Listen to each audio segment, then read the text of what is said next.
Well, first I'd like to thank Congresswoman and Chairwoman Joyce Beatty of the Congressional Black Caucus for her astounding leadership and really being on the front lines for the Congressional Black Caucus, and want to thank our colleague Richie Torres for his leadership tonight on the floor for our special order hour for voting rights. And I really want to thank each and every one of my colleagues, whether they be members of the Congressional Black Caucus or just colleagues here in this body that have stood and fought for everyone's right to exercise their right to vote, to exercise what's important to them in this country, to be fully and freely an American. I want to thank each and every one of you, because it's for that reason, those reasons, that we are here tonight.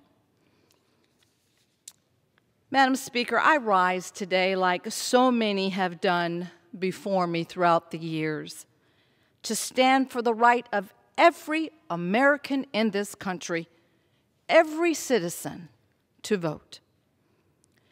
During the Civil Rights Movement, I was the child in the stroller at the March on Washington.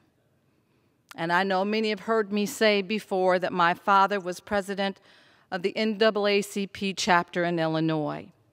And I can still picture him to this day presiding over meetings at our kitchen table in our home.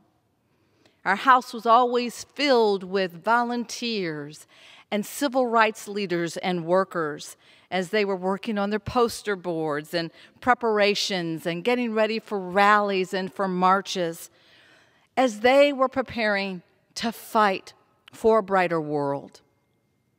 And from the time that I could walk as a young child, I was always marching with my family. And I have joked with my colleagues over and over again that, the very first song I think I really truly learned how to sing was "We Shall Overcome," because that's what we were singing. That's what I remember in my mind. That's the song. Those are the words that I knew, because I knew that they had depth, and I knew they were so important to my family. Even though I was so young and didn't understand what we were fighting for, I knew what my parents were doing was vitally important to this nation. I was raised by my parents to always fight for others and to fight for what is right and to stand up and to champion and to fight for the least of these. To stand up so that every American's voice is heard and that their voice is counted. I remember all the nights that my mother would put my sister and I in the car, and we would travel all around Illinois, passing out the Voice newspaper, which at that time was the Illinois Civil Rights newspaper. And I remember getting stuck in the mud at night and being out in parts of Illinois that we didn't know where we were, but my mother putting us in the car, doing what she believed she had to do to make sure that the American people and people of color understood the fight that was going on their behalf, whether they were taking part in it or not, but that they understood and that they knew how important it was for them to be able to exercise what was important to them as human beings, as citizens in the United States of America. The struggle for voting rights, championed not only by my parents, but embodied by our great friend and colleague, Representative John Lewis, and inspired by millions of Americans, that is still carried on today. That is still so vitally necessary today. I live in Georgia. And Georgia has a profound, rich history of all the American civil rights stalwarts that fought on the front lines for the very voting rights that we still talk about to this day, that we're still having to protect and champion to this day. Representative John Lewis, Martin Luther King Jr., Coretta Scott King, Joseph Lowery, C.T. Vivian, Ralph David Abernathy, and, of course, Andrew Young.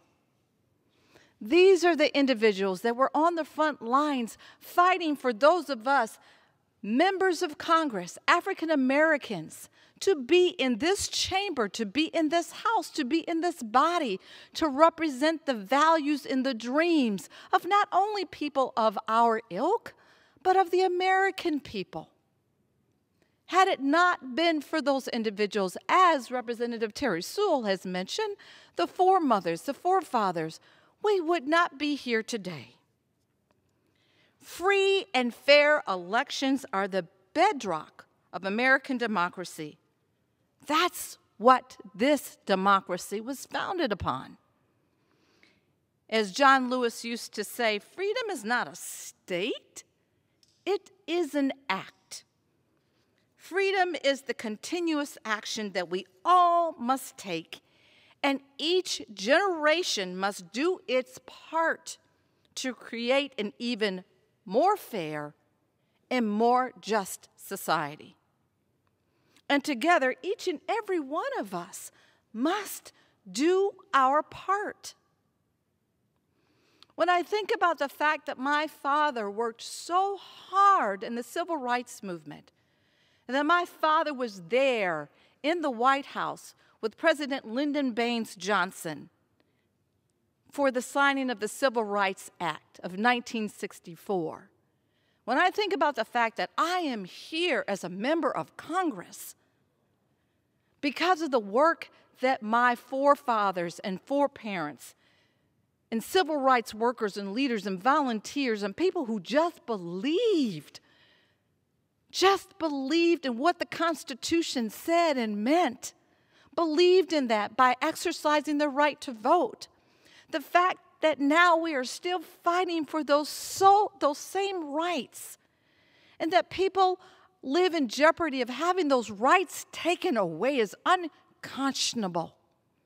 And that for every American that fought or bled or died, gave their life for people to have the right to vote, what is happening in this body, what is happening in the Senate is unconscionable.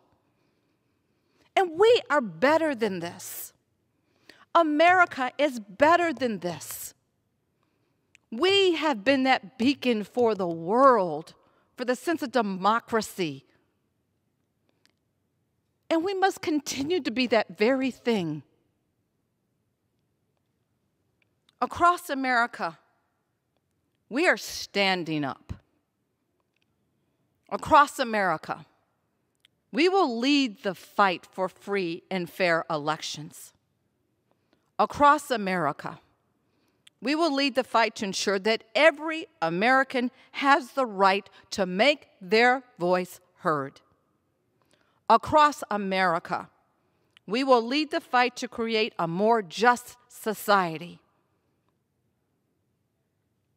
We must. The times demand it. And every one of us in this body was born for a time such as this, and God demands that of us at this time. Thank you, and I yield back the balance of my time.